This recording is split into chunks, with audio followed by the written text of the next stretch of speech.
Previously in Hedge Knights, the rescue party decided to travel back to the keep, trekking through the northern desert wasteland.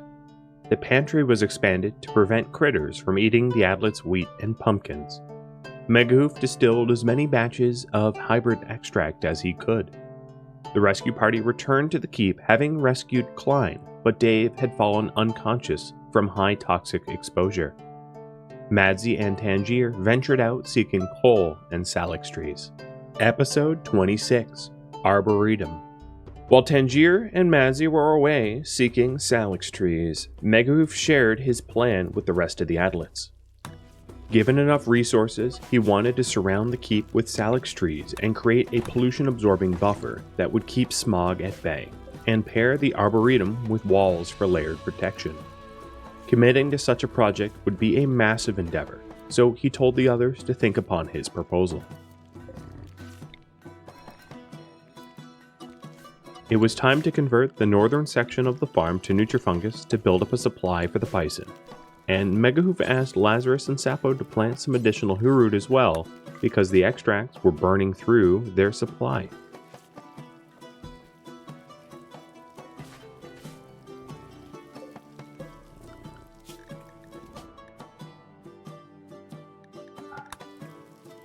Lazarus decided to use leather to fashion quivers for some of the archers.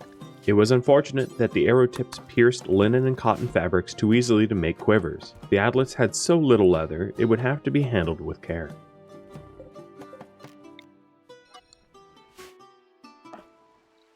Madsy awoke and went to fetch some of the coal that Tangier had mined, only to see it was closely guarded by giant Death Stinger hornets. She decided they both needed to leave the glade, without realizing Tangier had also made the same determination, but didn't want to wake Tangier early.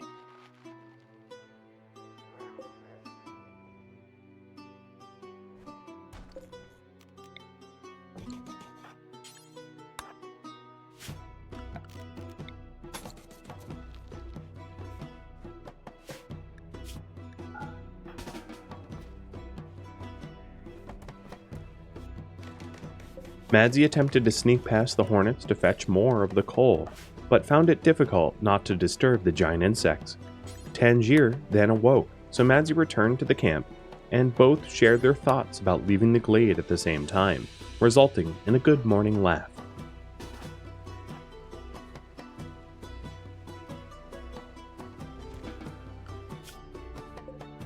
The duo had told the other Adlets they'd search the riverbanks for coal and salix trees, so if they needed to be found in an emergency, the others would know where to search. So they packed up to follow the river, hoping to find easier glades to exploit.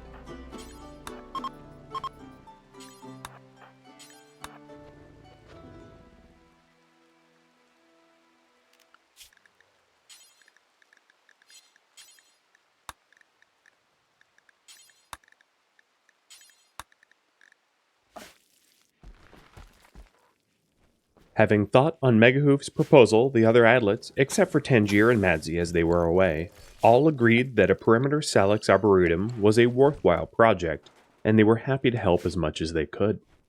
Megahoof told them that besides the need for hillroot and psychoid, in order to build a giant wall to encompass the glade, they'd need as much cut stone as everyone could stand to source.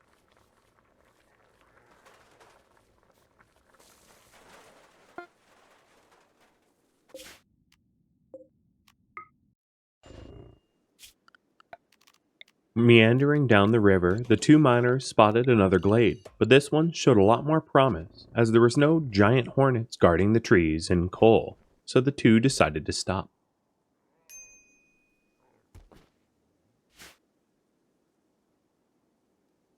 Tangier asked Madsy if she could handle uprooting and treating the trees, as she had never done it and didn't want to get it wrong. It would also give her time to mine coal, which she did much faster than Madsy. Madsy secretly wanted to be the one to uproot the trees, so she was quick to agree. She thought of the trees as little wishes coming true, and each one she tended was a brighter future for Bash, Shellbell, and all the other future children of the keep.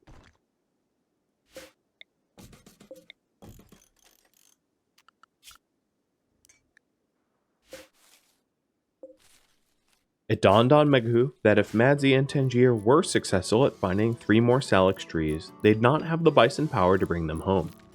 The trees were extremely heavy, and it would take almost all of the bison to transport 3 trees at once. So he told the other adlets he was headed out to help the duo and to make sure to get the Nutrifungus farm running as quickly as they could.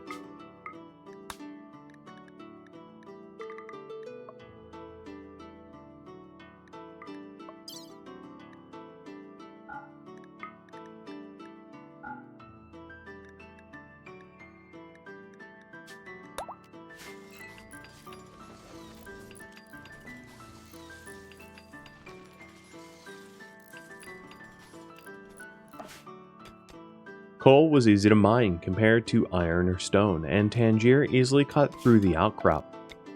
Mining this way was so much faster than slaving away deep underground. Between each and every picked swing, Tangier carefully listened for the sounds of Madzi digging away at the roots, and to listen for any call-outs for help. And luckily, everything was going smoothly so far.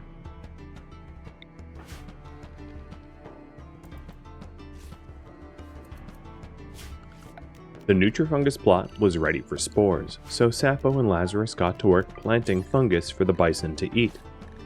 If Megahoof's ambitious plan ends up working, it will eventually allow the bison to openly graze the pure green hills of the glade instead of being cooped up in tiny pens and forced to eat fungus.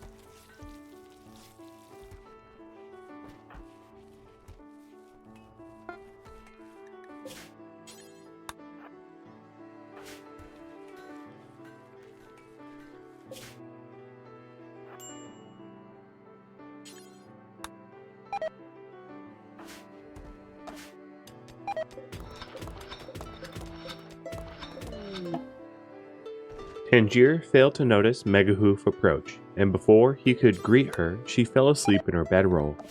The commotion from all of the additional bison woke Madzi, and Megahoof explained to her that he realized more bison would be needed if they were to haul all of the trees back to the keep in one trip. So he rounded up more bison to help. Madzi then went to round up the remaining bison before they wandered off.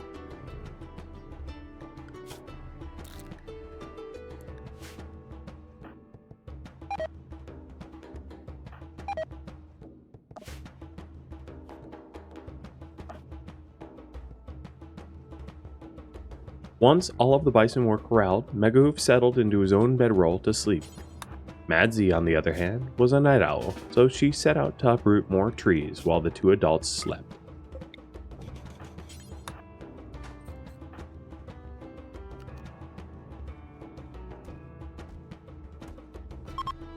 Uprooting trees at night was difficult. The soil and roots were often hard to differentiate, and she found herself continually striking her shovel against rocks and roots instead of loosened soil. While being a night owl had some advantages, uprooting trees were not among them.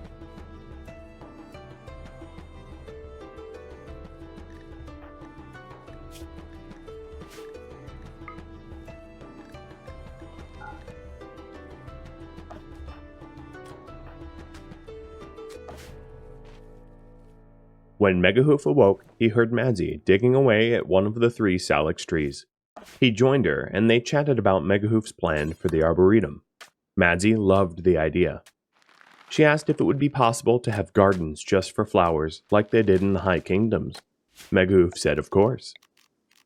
He shared the story about how he went to a botany lab back on the coastal island, which is how they're growing garlic, wheat, lentils, and other crops. But flower bulbs and seeds were something he had also obtained as well. For now, all of the possible farming space was needed for food, but he hoped that flowers and grazing grass would be possible if they managed to get more Salix trees transplanted. In response, he could hear Madzi scooping dirt even faster. She was clearly on board with the plan. He had only Tangier left to ask.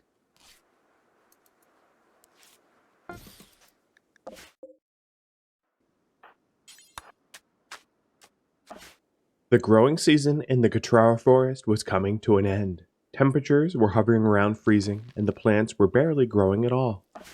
Sappho and Lazarus would have to decide carefully how long to leave the plants in the ground. Every day they would risk losing the crops to frost and ice, but the plants were still growing, albeit slowly. Losing the cycoid would be far greater of a blow than the wheat.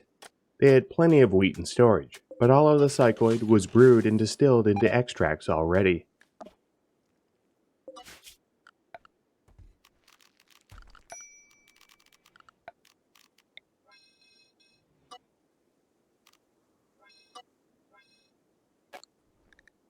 The pollution that was displaced from the renovations was decaying, and the blight was creeping ever closer towards the keep, threatening to blanket the bedrooms and farms. Magoof knew that displacing so much pollution at once was a risk, which is why he brewed up so much tea and distilled all of the extracts that he could, to try to outpace the pollution and avoid the consequences of renovations.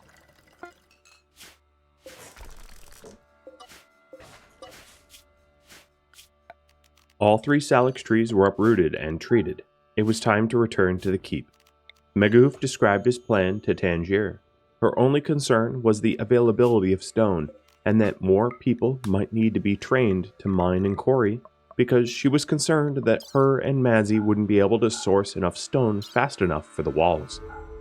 Magoof told her that they could always have Bison haul loose stones from other areas if that became an issue, so the responsibility of sourcing material wasn't to be shouldered by her and Mazzy alone.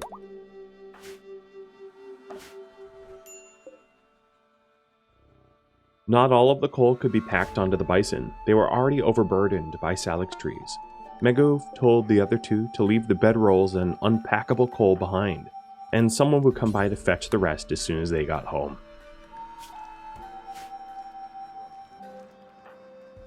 Lazarus finished crafting a bow for Klein, and quivers out of the cougar leather. He offered the quivers to Dave and Judea and planned to gift the final one to Megahoof once he returned.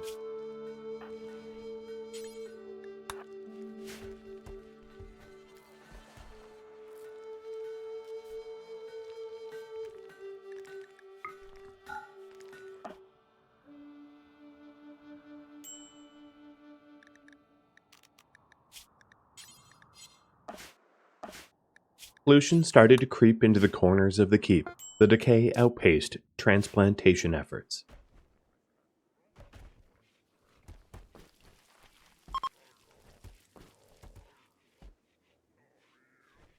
Sapo checked up on Bastian and Mojo, who had accompanied him on the trek to the fallen settlements, and both Bison appeared to be recovering with no lasting side effects. This reminded Sapo of the squire's original trek inland and how difficult it was to keep Mojo and Lily healthy. Getting to the Gatraro forest from the coast was almost as difficult as the trek towards the other settlements. Thinking back on that reminded Sapo how much of a miracle it was they even made it to the glade in the first place.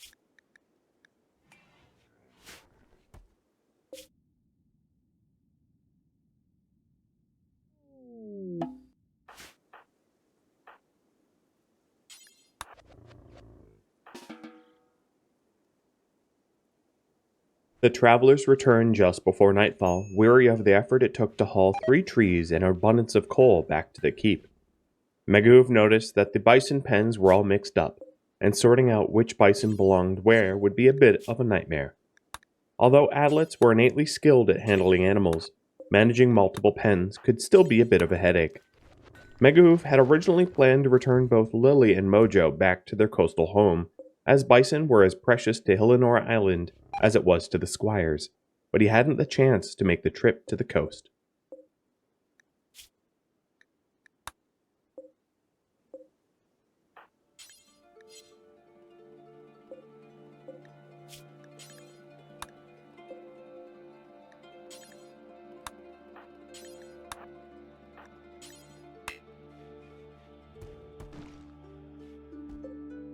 The mix-up with the bison was finally sorted out, and the adlets could rest after a long day of frustrated ranch.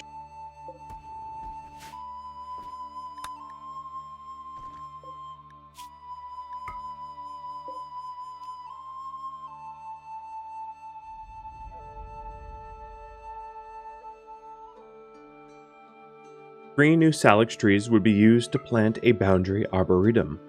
When smog rolled into the glade, pollution would creep from the outside of their glade inward, so a boundary arboretum could absorb the creeping smog before it ever had a chance to affect the glade itself. The initial plan was to plant 3 trees in each cardinal direction, north, south, east, and west, to act as a partial buffer against the smog. But he eventually planned to have the entire hillside surrounded by trees and walls to ensure the keep was permanently safe so long as the salix trees stood tall.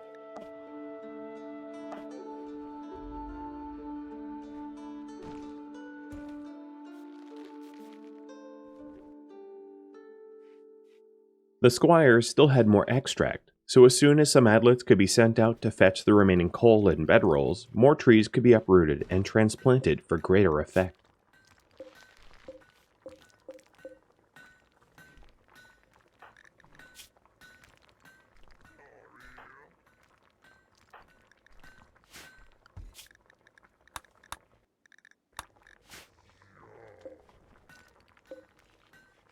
Meguv told Lazarus he had staked the spot he thought was ideal for the first salix tree, and told Lazarus to space the other 2 equidistant to the north and south of the staked spot, leaving each tree ideal space for their roots. Lazarus got to work.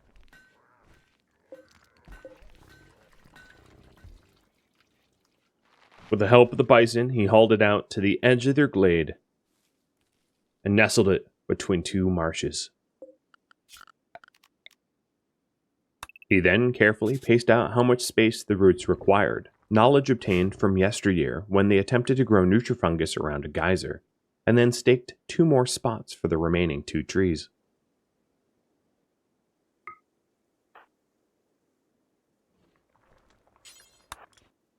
Once the trees inside the curtain wall had absorbed all of the pollution generated by renovations and fully cleaned the area around their root structures, they too could be moved to the boundary arboretum.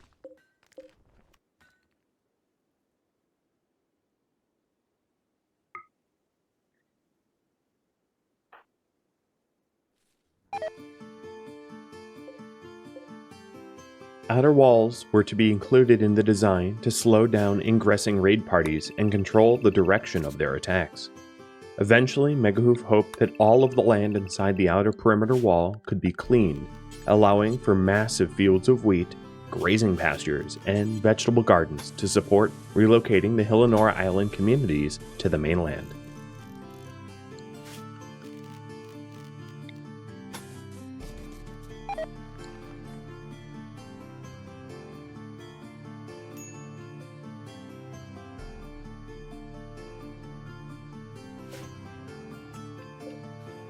Three of the new salix trees were placed around the perimeter.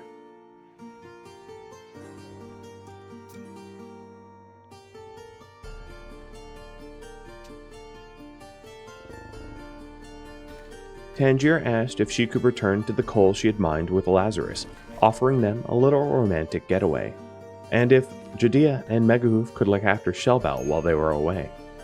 Meguhoof of course obliged, and he was happy that Lazarus would be accompanying her, as he was far more capable of digging up salix trees than himself, Madzi, or Tangier, and would get the job done in half the time or less.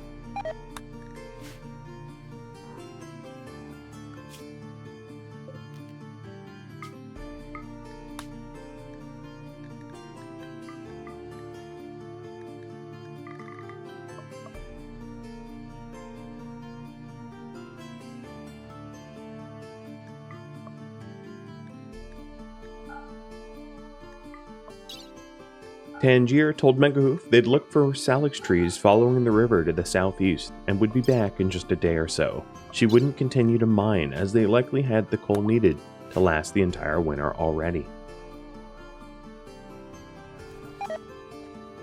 The two hugged Shellbell and told him to behave for Auntie and Uncle, and they'd be back in just a day or 2. They reminded Shellbell to mind his lessons, and if he was good, they'd let him have extra pumpkin fritters when they returned. Shellbell had never been without both parents at once, but he put on a brave face despite being nervous. Bash ran over to Shellbell and tapped him on the shoulder and shouted, "You're it," and ran off outside in an obvious attempt to distract his friend. Madzi joined in and started to run from Shellbell, just fast enough to lure him away.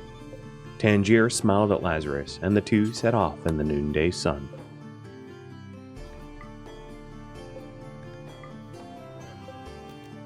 Most of the raw fungus had decayed beyond the point where bison would eat it, and instead was used to fertilize the farms.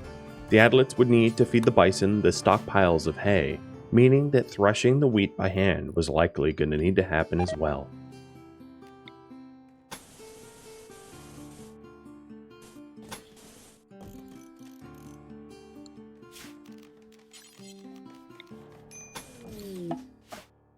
Tangier had led the bison and Lazarus back to where she had stockpiled the coal. She intended to spend the night with Lazarus under the hazy, starry night, before finding new salix trees in the morning.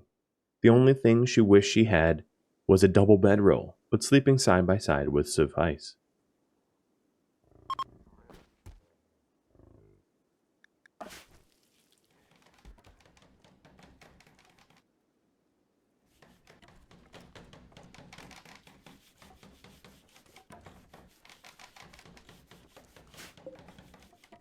The stockpiles of slate stone were nearly depleted, but a simple western wall was well underway. Once the rescue party members were a bit healthier, they could also help in hauling and cutting stone blocks and processing timber to hasten the construction of the boundary wall.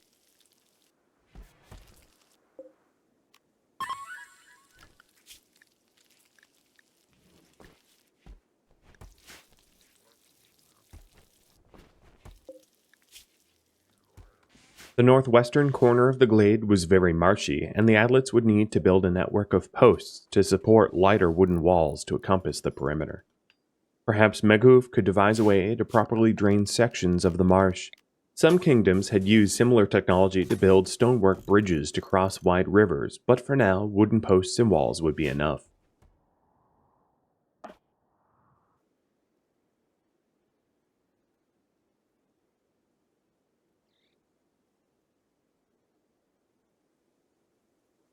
After a romantic evening, Tangier and Lazarus wasted no time packing up the coal to set off in search of more salix trees to the southeast following the river.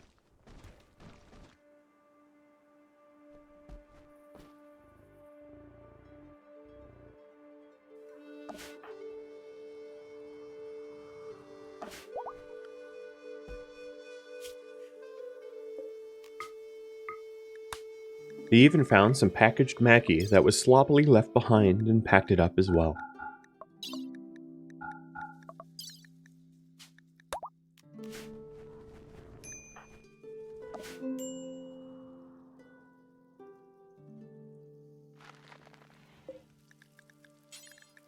Madzi started to mine slate using the mine shaft that led underground.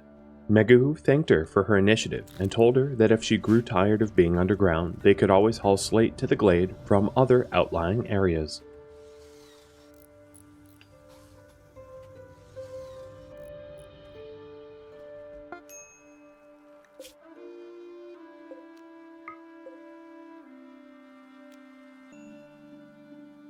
Lazarus and Tangier traveled a little further down the river and found a tiny glade, barely able to accommodate all the bison, but decided to stop anyway.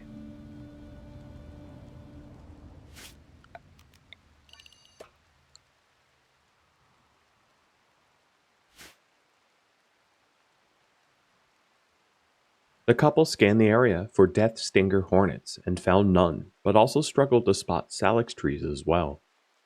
After surveying around the tiny cluster of pine trees, he spotted a salix tree near the bank of the eastern marsh and set off to uproot it, asking Tangier to haul the extract for him.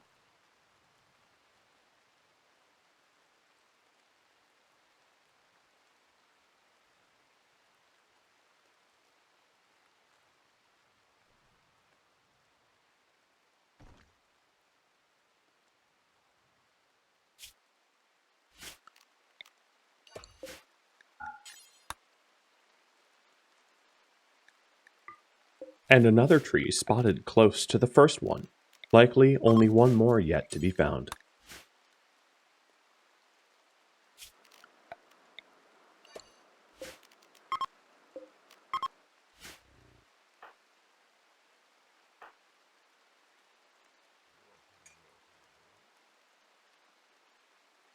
While Lazarus worked to uproot the trees, Tangier continued to search the area for another salix tree.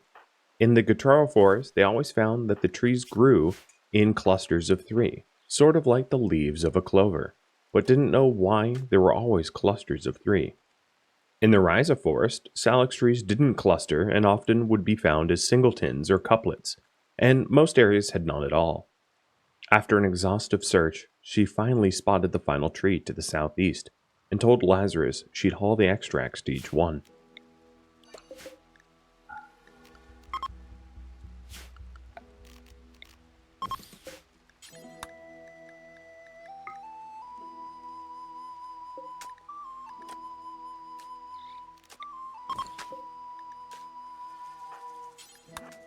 As Megahoof predicted, Lazarus managed to extract trees much faster than the others, rivaled only by Sappho's crop-tending prowess. Using bison and sledges, the couple hauled the trees to a central storage area, and then Lazarus headed to the final tree as night fell.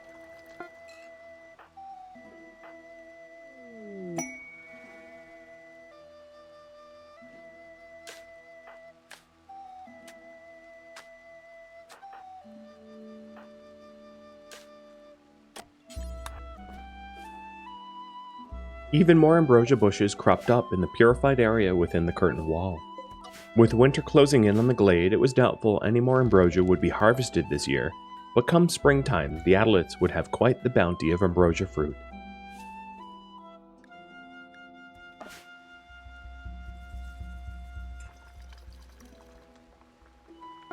All 3 trees had been treated, and it was time to return home.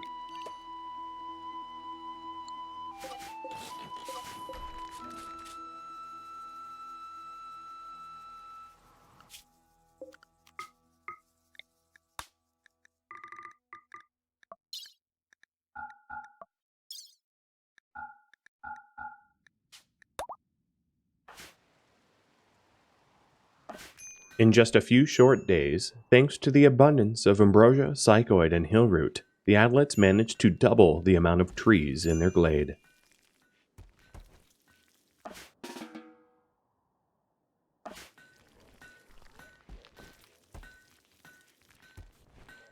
After a long day of hard work, Lazarus and Tangier packed up the caravan and set out for home.